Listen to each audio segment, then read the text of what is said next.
જય દ્વારકાધી, જય માતાજી બધા મિત્રોને. કેમ છો? મજામાં? તો મજામાં જ હશો, કારણ કે આપણા વિડીયો જોતા હોય મજામાં જ હોય. તો આપણે આજે બનાવવાની છે કઢી. તો કઢી બનાવવા માટે આપણે લઈ લીધા છે મરચાં, લસણ, ધાણા ભાજી, ટમેટાં, ડુંગળી, બધી આપણે વસ્તુ આપણે આજે બનાવવાની છે કાઠિયાવાડી સ્ટાઇલમાં કઢી. તો આપણે પહેલાં તો બધા મસાલા તૈયાર કરી લઈએ. અને જો સવારમાં આપણે મનીષાબેન બનાવે છે રોટલી. તો જોઈ શકો છો કેટલી સરસ મજાની લંબચોરસ રોટલી બનાવે છે. શીખવા બેહાડી હજી જો બરેરી રોટલી હતાડી ગઈ. આમની લિયત્તર રોટલી આને કહેવાય લંબચોરસ રોટલી.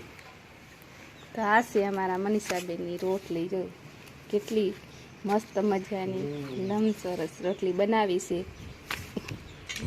આ રોટલી છે ને મેં ઘીવાળી કરી, કારણ કે આપણા બેની ઘડી ઘીવાળી કરીને ખાઈ દઈ થાય અટાણે સા નાસ્તા ભેગી નકર ઘરેથી ઉતરે નહીં. ને અટાણે જો જોડી કેટલી સિલાઈ અટાણામાં ખીજકાય.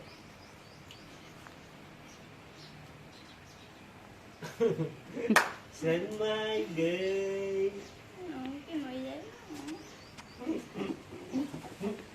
હવે આપણે મનીષાબેન કદાચ રડીએ. જો રડ્યા, જો રડી એ રડી. આમ જો રૂંગા હેરખા દેખાવા દે તો ખબર પડે. દેખાવા દે રૂંગા, જો આમ હમું જો તો ખબર પડે રડી નથી રડી. ભેરવા જેવી થઈ ગયો તઈ.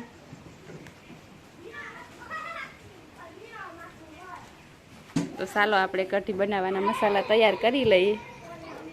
તો આપણા મનીષાબેને બનાવી લીધી છે રોટલી, અને આપણો વારો આવી ગયો રોટલા ઘડવાનો. તો રોટલા પણ આપણે જો એક રોટલો સડી ગયો છે અને એક રોટલો આપણે ઘડવાનો બાકી છે.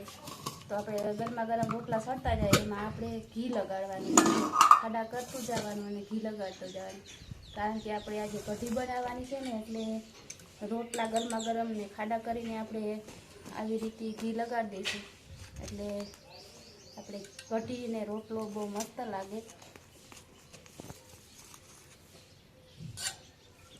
તો આ છે અમારા ગામડાની મોજ, ગરમા ગરમ રોટલા અને કઢી, એ પણ ઘીવાળો રોટલો. તો આવી રીતે આપણે જો રોટલા સડતા જાય ને ઘી લગાડતું જવાનું છે.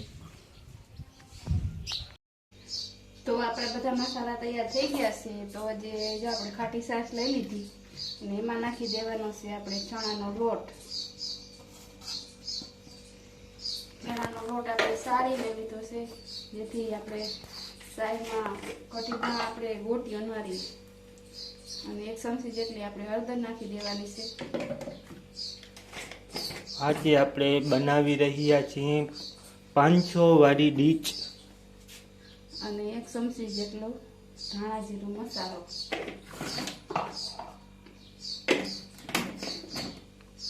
અને નાખવાની છે આપણે લાલ મરચું પાવડર.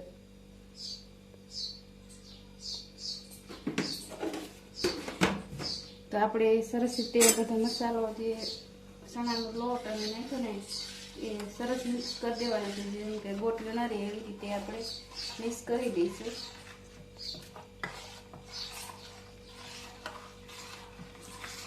મિક્સ થાય ત્યાં સુધીમાં આપણે તેલ ગરમ થવા મૂકી દઈએ. તેલ પણ ગરમ થઈ જાય અને આપણે લોટ પણ મિક્સ થઈ જાય.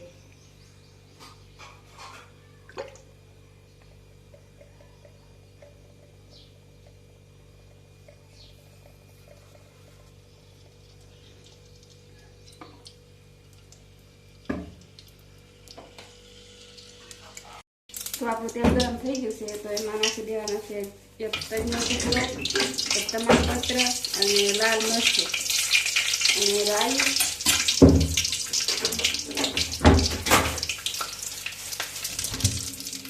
1 ચમચી આપણે રાઈ નાખી દીધી છે. 10 ચમચી ખાંડ, 2 વાટકા દૂધ, થોડુંક નાખી દેવાનું છે, અડધી ચમચી જેટલું આપણે ડુંગળી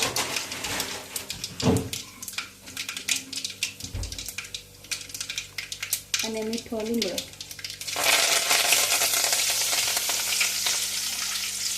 લસણ લઈ લીધું છે આપણે, કટકી કરી અને લસણ લીધું છે એ પણ આપણે તેલમાં નાખી દઈએ એટલે સરસ તે પાકી જાય.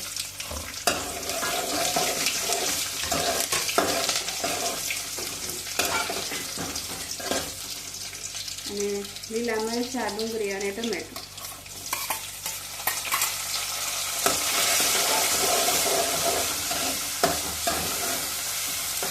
તો થોડીક વાર આપણે બધા મસાલા ચડવા દેવાના છે. સરસ રીતે ટમેટા અને લસણ, ડુંગળી સરસ રીતે ચડી જાય ત્યાં સુધી આપણે હલાવતા રહેવાનું છે.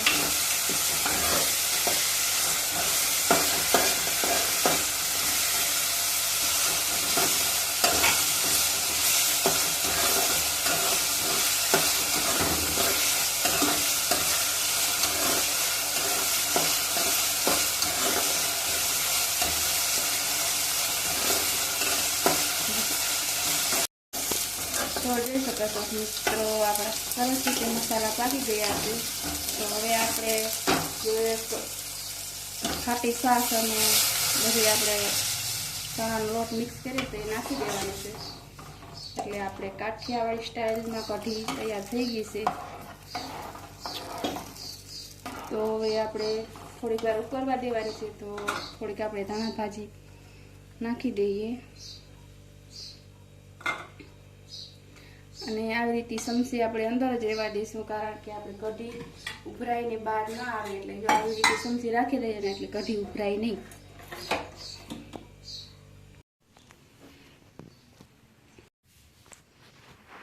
તો જોઈ શકો છો મિત્રો, આપણી કાઠિયાવાડી સ્ટાઇલમાં કઢી બનીને તૈયાર થઈ ગઈ છે. કેટલી મસ્ત મજાની કઢી બનીને તૈયાર થઈ ગઈ છે. તો ચાલો બધા હીરામણ કરવા ગરમા ગરમ કઢી અને બાજરાના રોટલા. તો રેસીપી ગમી હોય તો લાઈક, શેર અને અમારા ચેનલને સબસ્ક્રાઈબ કરી દેજો. ને ફરી મળીશું એક આપણે નવા વિડીયો સાથે. ત્યાં સુધી બધા મિત્રોને જય દ્વારકાધીશ, જય માતાજી, આવજો.